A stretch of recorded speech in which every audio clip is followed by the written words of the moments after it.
Bom dia, boa tarde, boa noite. Nós aqui de novo, 20º, acho que é isso, episódio do Mesmo. Papo de Produtor.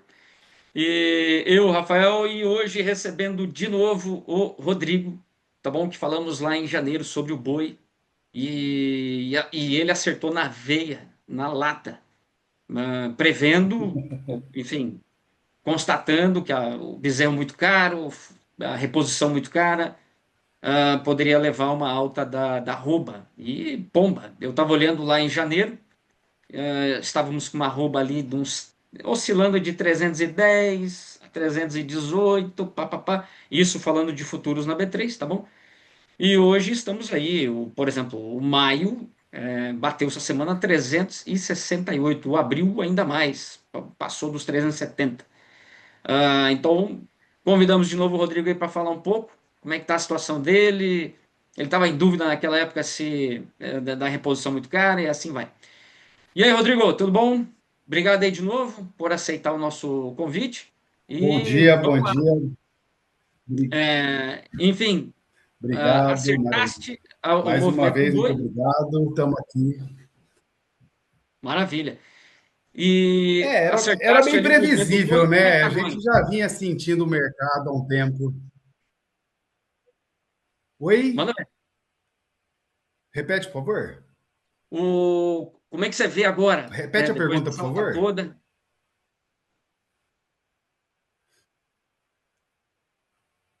Olha, nós estamos agora entrando num período de redução de chuvas. O pecuarista ainda está confortável por causa da demanda de pasto, né? Mas a gente já tem que começar a se preocupar, falando de uma entrada forte do El Niño para o segundo semestre. E eu acho que isso é muito preocupante. Eu acho que é o gargalo do pecuarista, né? Então, eu creio que essa alta vai permanecer por um período assim, ditado pelo clima. A força do pecuarista tende a cair um pouquinho agora, mas os Entendi. Quer dizer, preços se estão bem pastagem, atrativos. se pastagem reduzir, o pecuarista vai ter que, enfim, Não tem desovar um muito. pouco. Exato, exato, exato. Não dá. Por enquanto, ele está ganhando essa queda de braço por oferta de pastagem, né? Mas não vai por muito tempo. As notícias de El Niño é que estão preocupantes agora, né? E aumento de custo de produção, né? Vamos ver como é que fica essa reposição extremamente cara, a demanda não está muito grande, a oferta vem bem apertada, muito concorrida. Eu Então, sei que você a acompanha sustentação para bem, o preço ainda tem, mas não vejo.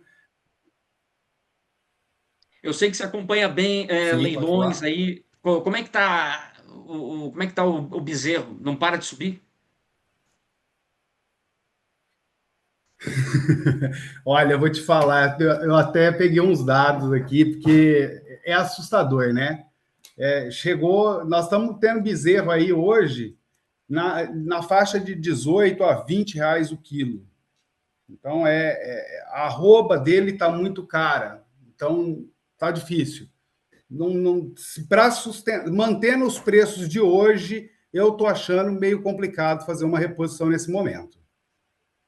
Eu Quanto vou que é segurar. Eu não o faço valor reposição nesse normal momento, não. histórico do quilo do bezerro? Na região aí, Ele já a ultrapassou, região é Miranda, já Pantanal. ultrapassou, já ultrapassou. Nós chegamos a ter R$ 22 o quilo agora. E quanto que seria o normal ou É recorde. o bom para fazer a reposição? Olha, Eduardo, hoje uma boa reposição, falando em 2 para um, acho que já seria maravilhoso, mas não é real. Ela não vai repor em 1,6 hoje. A fêmea 1,5. A retenção de fêmea está sendo maior, né? O pessoal está segurando para cria. Pomba, Ah, é tá ruim, natural, hein? né? É natural, né, Vani? Bom dia, Rodrigo. Que bom que você tá aqui conosco novamente. Acho que é natural também o produtor, né, o pecuarista, nesse caso, ficar segurando as fêmeas, né? Ele tá vendo que o preço do bezerro só tá crescendo. Como é que eu tenho bezerro, né? Tem que segurar minhas fêmeas, né? Maneira mais fácil. hoje, não que seja barata, não que seja Então, simples, mas a maneira mais fácil de se ter bezerros hoje, né? Que é o bem mais caro que o pecuarista tá tendo em mãos, né? Você viu aí esses preços do quilo. Você perguntou, né, Vaninho? É, em outrora, eu falo porque em 2023 ou 2024, não lembro agora, a gente fez uma ida numa cidade bem próxima a Goiânia ali, sentido Rio Verde ali, mas mais próximo a Goiânia. E a gente fez uma compra de 200 novilhas, novilhotas, assim, por 1.550 reais cada novilha. E hoje nós estaremos falando no peso que elas tinham na época de um animal de 3.000 e tantos reais, 4.000 reais, dependendo. Então, assim, a diferença é brutal, né? Acho que pro pecuarista que precisa fazer essa reposição agora, realmente está uma conta difícil, né? E aí colocar um adendo que o Rodrigo comentou, essa situação do El Niño preocupa bastante, né? Não só o produtor de grãos, mas o pecuarista também, porque se houver realmente essa intensificação do fenômeno, realmente pode haver uma falta de milho no mercado, e aí com a escassez do produto, a tendência do preço é subir, e aí encarece o custo de produção desse bezerro. Então, o pecuarista, o produtor, obviamente, está muito exatamente. atento a isso, mas o pecuarista também, eu tenho certeza que está muito atento a essas questões, principalmente porque nós estamos vivendo um momento esperado por todos, né? Falo porque somos pecuaristas também, mas é preciso ter parcimônia e sabedoria para poder conduzir os negócios, né? E não deixar o lucro escapar agora que o ciclo está chegando num momento positivo, já está num momento positivo para o pecuarista. E tende a continuar sendo positivo, né? A questão é sabermos executar essas estratégias da melhor forma possível. Tem, Vou dar aqui nesse momento, tá bom? exatamente. Olha o câmbio, agora 5,08, tá bom? Já abaixo de Nossa. 5,09. Enfim, toda essa questão aí da trégua de 2 semaninhas entre Estados Unidos, Israel e Irã. Então, vem com tudo. Bolsa subindo agora 2,2%, 4 mil pontos, 4.300. E aí, o que eu chamo a atenção aqui é a relação boi versus milho, tá bom? Ah, essa relação agora está bem distorcida. No caso, boa para vamos dizer assim, o Pecuarista. confinador, vamos pensar o confinador. Milho muito baratão, o milho setembro agora caindo pra caramba, mais de 1%. Claro, câmbio caindo, Chicago caindo, e caindo agora 80 centavos por saca, 70 e 60. E o boi, vamos pegar aqui o boi agosto, o agosto, vai beirando os 350. O boi abriu, malucos. Hoje 369. Então, quer dizer, essa relação arroba milho está muito favorável para o confinador. Riscos de El Niño, que vocês comentaram todos. Lembrando, plantio do milho safrinha esse ano, 1/3 da área Brasil. Eu nunca vi um número tão alto assim, plantado fora da janela.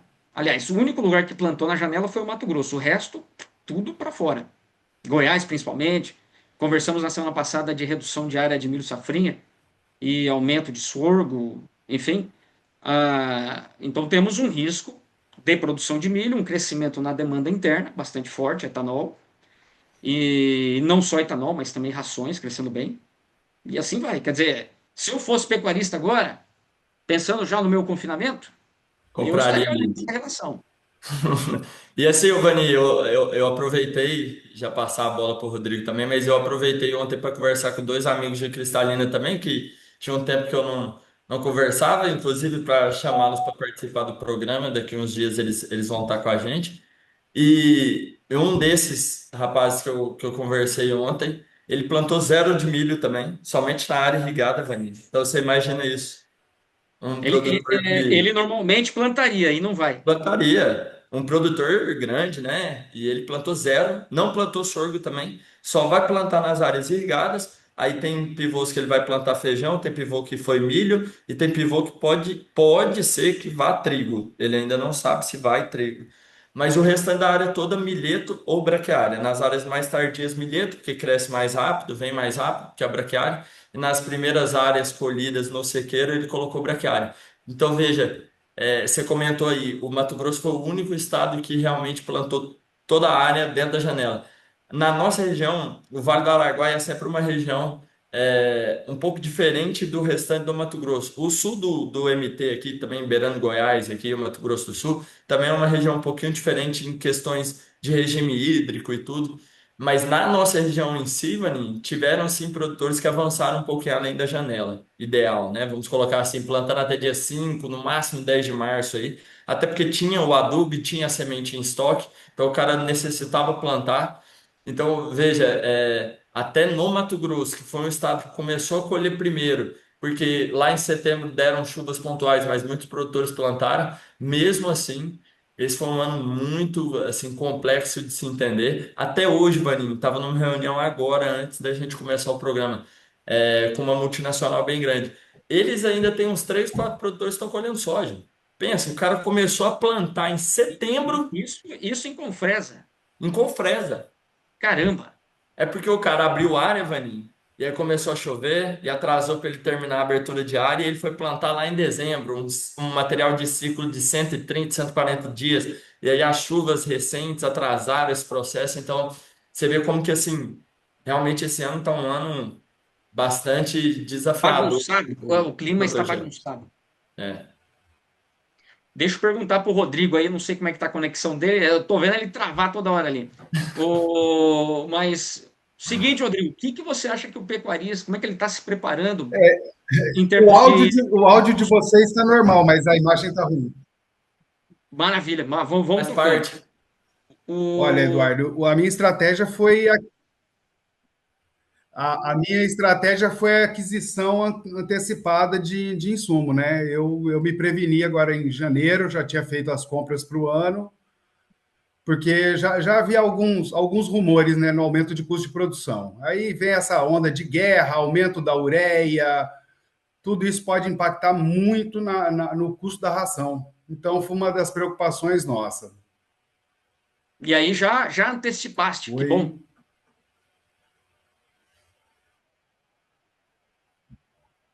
Foi, foi acho que foi uma jogada inteligente. Porra, com certeza que foi. Bom, vamos seguir aqui adiante, falar um pouquinho aqui de custos de produção, mas agora para grãos. Notícia boa, tá bom? Com essa trégua toda aí, enfim, de 2 semanas, temos uma forte queda dos custos industriais na China, que é o principal produtor de moléculas de defensivos, por exemplo, 70%, 80%. Então, todos os insumos básicos para a produção de tudo que é coisa, solventes, toda a cadeia química, fina ou pesada, enfim, hoje caindo bastante, limite de baixa, 8, 10%. Vamos ver como é que vai ficar, por exemplo, o glifosato, 94%. Até ontem tinha uma alta acumulada de 23% na China, tá bom? Automaticamente temos o repasse aqui para o Brasil, conversando com alguns produtores. Duas situações, tá bom? Com o mesmo produtor. Olha, ele fez conta lá em janeiro, os químicos estavam 7% abaixo do ano anterior. Fez a mesma conta na semana passada, 8% acima. Quer dizer, ó, de menos 7 para mais 8. Olha que paulada, tá bom? Vamos ver como é que essa coisa ela vai se desenrolar e vamos ver se vai dar tempo para isso se transmitir nos preços, não só dos químicos, mas dos fertilizantes também, porque o Brasil precisa avançar nas compras. Depois podemos falar aí do que está aí na bola 8, vamos dizer, na boca da caçapa. O Rafael, já, já deu uma olhadinha em curso nessa semana? Como é que foi aí os Ô, químicos? Vaninho, a gente, igual eu já tinha comentado em outras semanas aqui, a gente já tinha avançado bastante nessas compras, né? E aí aproveitar esse ensejo, esse momento aqui, para conversar com o produtor sobre algumas possibilidades, né? Por exemplo, sempre a gente faz algumas compras de produtos commodities, principalmente que vem da China. de uma maneira um pouco mais antecipada. Por quê? Porque a gente sente que no início a oferta é abundante e aí a questão de negociação com as revendas, com as tradings, é, acontece de uma maneira mais simples. E, por exemplo, a gente estava pouquíssimo vendido no milho safrinha de 26. Então, fazer um barter com o milho disponível que vai chegar daqui uns dias sempre pareceu uma opção interessante. Então, você estava comentando que os ingredientes ativos aí, glifosato, atrazina, 2,4-D, cletodin, enfim, vários desses ingredientes ativos estavam nas mínimas e realmente em relação à troca que eu fiz ano passado para esse ano, a relação foi melhor e eu fiz em cima de milho, até para proteger um pouco da venda do milho mesmo, né? A gente estava muito pouco vendido, então avançar um pouquinho nessa comercialização sem ter que dispor do nosso caixa foi interessante para nós.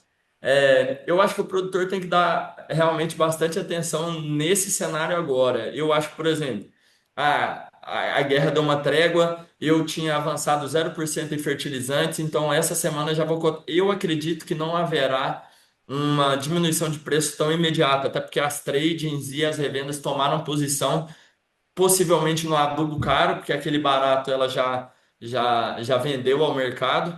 Então hoje elas estão talvez estocadas com um produto mais caro.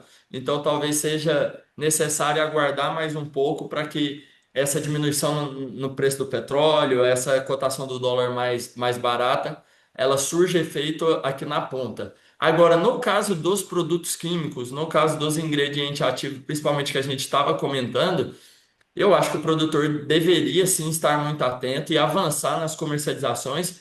Por quê?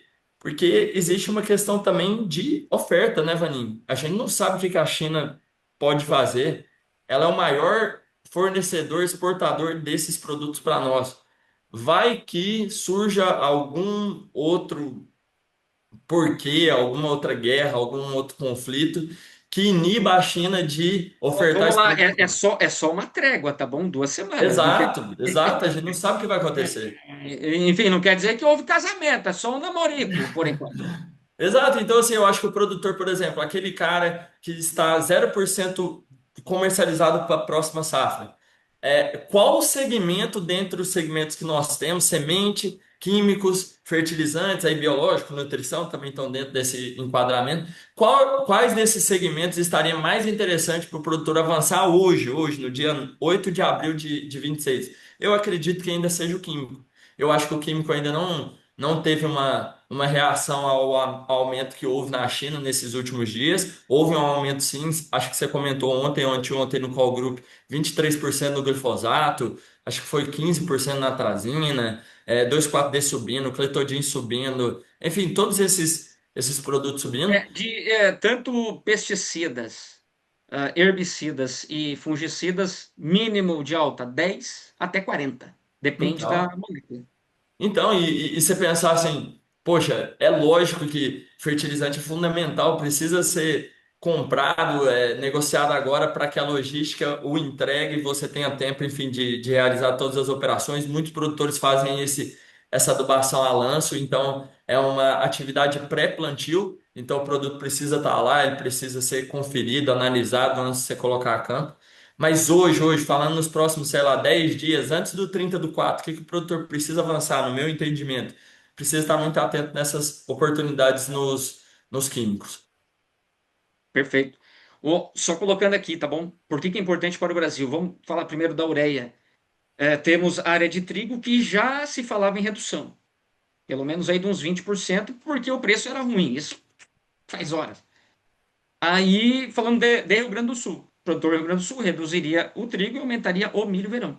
Uhum. E aí, realmente, isso veio acontecendo até antes da guerra. Para ter uma ideia, produtividade você pode falar nesse milho verão no Rio Grande do Sul, média uns 140 sacos. O barter estava em 70. Aí todo mundo, vamos aumentar a área. Estimativa inicial, 20% de aumento. Tá bom? Para esse ano agora. Eles começam a plantar ali em agosto. Enfim, daí estourou, foi para 90 sacas o barter. Aí freou tudo. Parou a coisa toda. Falam que 30% do barter rodou. Quer dizer, tem 70 ainda para rodar. E dúvida se de aumento de área de milho verão, não teremos o contrário, uma redução. Não só no Rio Grande do Sul, que é o primeiro, mas aí tem o Paraná, Minas Gerais, os três maiores, tá bom? Enfim, amigos, o Brasil não tem espaço para redução de produção de milho, devido ao aumento interno. Falando de etanol, de abril a março, agora fechando, 23 milhões e meio de esmagamento de milho para etanol, tá bom? 6 milhões de aumento. Para a temporada que vem, eu diria, podemos chegar a uns 29 ou 30 milhões, incluindo compras para plantas que irão operar, por exemplo, 27. Temos a mega planta da Impasa lá em Goiás, não é mesmo? Estimativa para 27, e eles são rápidos, entendem o assunto, e não vão começar a comprar em 27, eles vão começar a comprar em 26. Vamos ver, veja o gargalo, a boca do aspirador aberta e chupando todo o milho. Enfim, tem que ficar muito atento para quem é consumidor, exemplo, pecuarista, Rodrigo, ficar muito atento a essa questão do milho, rações no geral. E o primeiro ponto a se olhar é agora, se teremos uma redução ou aumento da área de milho verão no Brasil, e isso depende muito do que vai acontecer com a ureia nos próximos 40 dias. Então, Rodrigo, bora comprar A milho? ureia, Obrigado. a ureia, milho e ureia, né? Porque a gente precisa da ureia também, né? Na ração. Então, ela pode impactar diretamente, né? E já tivemos um aumento significativo na ureia, né? Bastante.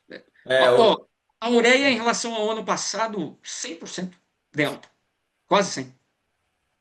na verdade, Vaninho, eu acho, assim, eu acho que fica nítido, pelo menos aqui na nossa região, que o produtor ele vai fazer uma substituição realmente da ureia pelo sulfato de amônio.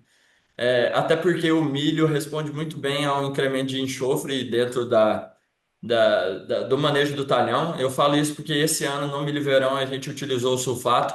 No safrinha foi somente ureia, mas no milho verão foi sulfato e ureia. E você nota realmente não só a coloração, mas a grossura do como, o enraizamento do milho, toda a parte fitossanitária do milho, enfim, toda essa fisiologia ajuda muito em termos de produtividade.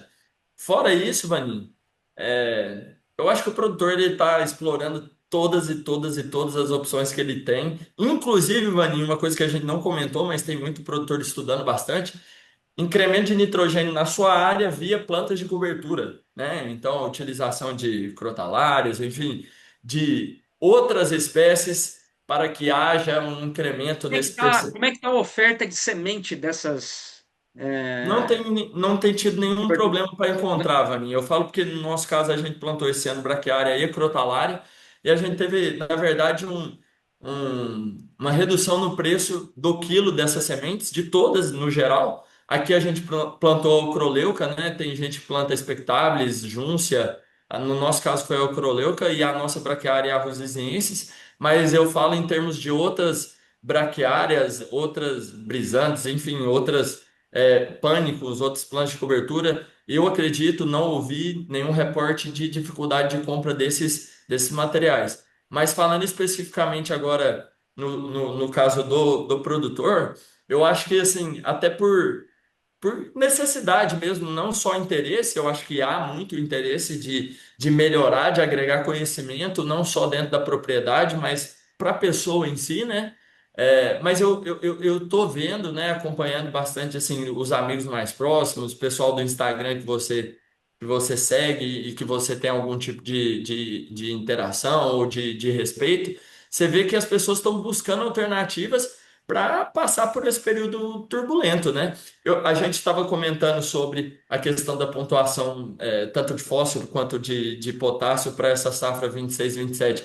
Tem muitos produtores pensando em alternativas nesse sentido. Plantas de cobertura que disponibilizam fósforo. Se você tiver um pH mais elevado no solo, ou seja, mais calcário no solo, você disponibiliza mais fósforo que está retido ali naquela argila, naquele material do seu solo ali. Milheto, por exemplo, é uma excelente planta de cobertura para liberar potássio, né? Então são alternativas que o produtor vai tentando encontrar em meio a esse caos todo que nós estamos vivendo. Inclusive, você acabou de comentar, é uma trégua, né? Então, eu acredito que muita gente vai interpretar, por exemplo, o discurso do Trump ontem como, graças a Deus, essa etapa nós passamos. Não funciona bem assim. Depois da trégua anunciada ontem, o Irã ainda estava atacando os países do Golfo. Israel estava sendo atacado, Bahrein foi atacado, Kuwait foi atacado. Então, eu acredito assim que em meio ao caos, nós precisamos ativamente buscar saídas, né? Buscar novas oportunidades e novas formas de fazer acontecer. E eu acho que é isso que o produtor brasileiro tem tentado fazer. Como se fala, né? A necessidade é a mãe da inovação. Exatamente. Mas é o seguinte, ó, você comentou ali do sulfato. O Jefferson fez uma continha lá no nosso call group. Hoje, no preço atual, custo e frete Brasil, quer dizer, posto nos portos. Ureia por ponto, $3 por ponto de vantagem para o sulfato, tá bom? Com as vantagens que tem, além do próprio N, outros macro e micronutrientes que acaba vindo na carona. E torcer para a China nos fornecer o máximo que pudermos comprar desses produtos alternativos, que ainda é uma dúvida. Ó, bom sinal. Ontem estava fazendo um call com chineses que eu atendo e um lá falou assim: olha, eu conheço aqui um dos maiores produtores de sulfato de amônio e eu queria apresentar para vocês, enfim, vai que dá negócio, assim mais ou menos. Quer dizer, há também do lado do chinês uma vontade de estar fazendo negócio, claro. Enfim, bom sinal. Parece que do lado lá deles há a possibilidade de continuar vendendo. Traz esse negócio para nós, maninho. Deixa escapar, não, pelo amor de Deus. Boa, inclusive, ele vende embegado, quer dizer, você pode estar comprando, vai ficar um pouco mais caro, volumes menores em container. Aí não precisaria ser um barco de fertilizante, que é muito mais caro e risco de execução e tudo mais. Quer dizer, China é muito versátil nesse ponto, em estar fornecendo aquilo que o cliente dela está precisando. Então, abre-se aí uma possibilidade também. Mas é isso aí. Bom, o Ô, Rodrigo, Vaninho, deixa eu só te perguntar diga. uma coisa, rapidinho, antes da gente terminar. Você soube alguma novidade a respeito dos NPs? Se tem alguma intenção da China de exportar para a gente fósforo esse ano? Ainda nada. Sobre isso, continua valendo que em agosto eles vão ver se vão ver, quer dizer, vão pensar em pensar se vão liberar cotas novas. Quer dizer, é só agosto, daí já é tarde demais. Por enquanto é isso. Beleza. Rodrigo, alguma coisa a mais aí? Algum recadinho ou algum lembrete para o pecuarista? Olha, vou desejar para o pessoal aí bons negócios. Eu acho que a maré tá boa. Não é todo dia que o pecuarista pode abrir um sorriso, né? Mas graças a Deus, vamos fazer bons negócios. Não vamos esperar demais, nem segurar muito, porque a volatilidade está aí, a gente conhece. O pecuarista ele não, ele aguenta 10 alta, mas não aguenta uma baixa. Então, Isso é quem tem geral, gado viu? pronto, eu Isso é acho que uma geral de boa produtores. dica. Eu acho que uma boa dica é quem tem gado pronto, vamos partir para o novo ciclo. É Perfeito. hora Boa. de vender. Maravilha. Rafael, algum recadinho ou Não, recadão? Vaninho, acho que a gente tem tentado alertar os produtores sobre tudo que a gente tem visto, né, de necessidade e de falar, assim, deixar claro que é algo que, um ponto que você sempre comenta, mas é importante reiterar. Por favor, produtor em geral, nós produtores em geral, não tomarmos crédito no banco com juros de 18, 20 e carregar soja. Nossa. Por mais que você tenha, de certa forma, algum sentimento de que não, o preço em agosto pode ser que dê uma seca nos Estados Unidos e o preço em Chicago suba, Mas lembre sempre, produtor, normalmente quando Chicago dá uma subida grande, prêmio cai, dólar cai. Então, assim, não é que é reverberado 100% para nós naquele momento. Então, assim, tenha bastante atenção a tomar esse tipo de crédito, porque, assim, eu já fiz muita conta com o Davino, com você, Vaninho, com outros especialistas aí, com o meu pai. E realmente essa conta, pelo menos para nós, não fecha. Eu falo, empiricamente, nós vendemos todo o excedente de soja que nós tínhamos já. Eu vou trabalhar com esse caixa. A gente sente que foi a mesma estratégia que nós fizemos ano passado, graças a Deus deu certo. Não estou dizendo que nós nunca carregamos, nós já carregamos sim, mas nesses últimos anos não tem dado tão certo. Então, o produtor fica bastante atento em épocas de Selic alta, de crédito escasso e caro. É importante que o produtor não fique refém disso. É o que eu sempre falo. Tudo mudou, amigos, tudo mudou a partir do dia que o Brasil produziu mais de 150 milhões de toneladas de soja, tá bom? Mudou a precificação, ela mudou bastante, tá bom? É claro, daí você tem guerra comercial, tem ou não tem, isso também mexe. Mas realmente, botar na ponta do lápis, ainda mais esse ano, com 180 milhões de toneladas de produção. Tá bom, pode ser um pouquinho menos, mas tá. E não temos trade war, não temos guerra comercial. Só para ter uma ideia, agora, na semana passada, que a China foi superar o ano passado em compras aqui no Brasil, pensando janela janeiro-agosto, tá bom? Agora. E agora está 1 milhão acima. Mas o Brasil precisa vender muito mais. Precisa aumentar as vendas para a China e não China também. Ó, só para ter uma ideia, nós temos 86 milhões de toneladas de soja ainda por vender. Dá 14 milhões a mais que o ano passado. Tá bom? É coisa para chuchu, amigos. Precisamos de muito mercado para nossa soja. Enfim, só para dar um recadinho aqui final. Muito atenção. Essa coisa de 2 semanas, ela não é coincidência. Lembrando que no dia 31 o Trump falou assim: em 2, 3 semanas eu estou, ó, goodbye, guerra, estou indo embora, vou declarar minha vitória e ponto final.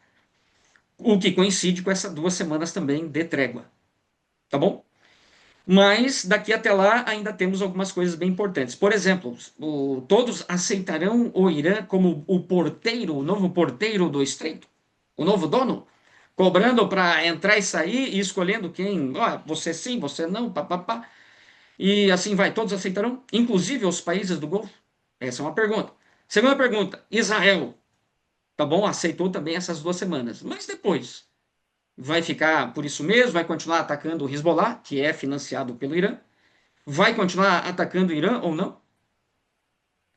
Enfim, as coisas ainda precisam ser resolvidas. E vamos dizer, dá tudo certo, ainda temos a reconstrução daquilo que foi destruído em termos de supply, né? Oferta, tanto de gás natural quanto de petróleo, ureia, por exemplo. Tivemos alguns ataques aí a plantas de gás natural no Irã, super importante na produção de ureia, e assim vai. Quer dizer, temos que ainda ir com calma nessa trégua que não é ainda uma paz. E tem bastante coisa pela frente ainda. Tá bom? Maravilha. Então é isso. Rodrigão, valeu, obrigado. E até uma próxima. Obrigado pelo Valeu, convite. Rodrigão. Quando a gente for falar de Estamos à boi, disposição, o Rafael. Rodrigo está escalado, certeza absoluta. Valeu, meu Será amigo. sempre um prazer. Tamo junto. Obrigado, Rafael. Uma boa semana para vocês, bons negócios. Brasil para frente. É isso Amém. aí. Amém. Abraço a todos. Abraço, Vaninho. Abraço, Ferreira. Com Deus, gente.